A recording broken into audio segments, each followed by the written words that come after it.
May the 11th. Grace is Jesus.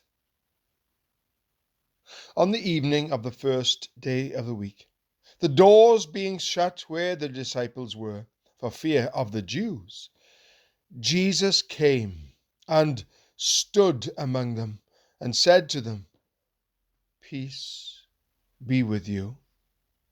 John chapter 20, verse 19. Grace came through Jesus Christ, John wrote at the beginning of his Gospel, chapter 1, verse 17.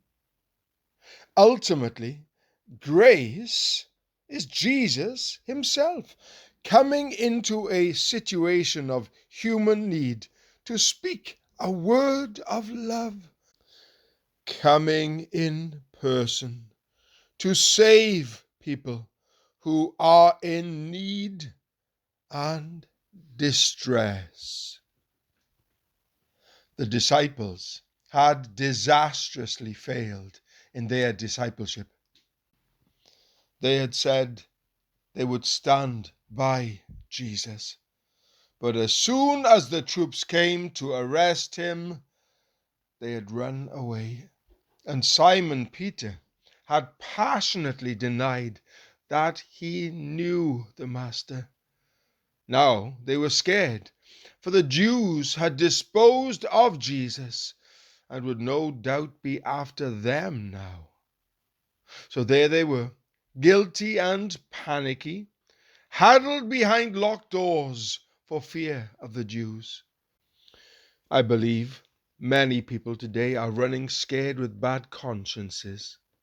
I know there's a lot of talk about Christless people being happy as they are, and certainly many of them claim to be.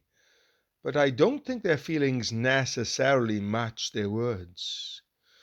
Deep down, many of them feel that they are failures and are missing out on what life's all about and are afraid of the future. Christians who have slipped feel the same. The disciples represent a great section of the human race. Jesus came through the locked doors, stood in the midst of his troubled people, and spoke to them of the peace, the program, and the power that he had come to give them.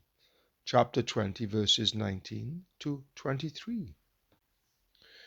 He still breaks through the barriers which we wittingly or unwittingly set up, and presents himself to us in our frightened, guilty, helpless state as the loving friend who brings us new hope and new life.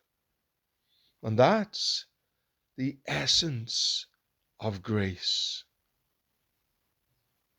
Lord, I would love to see you in person, as the disciples did. But please help me to be content for now, to know the blessing of those who have not seen and yet believe. John chapter 20, verse 29. Whom do I know who's running scared with a bad conscience, for whom I could pray, and to whom I could show something of Jesus' grace?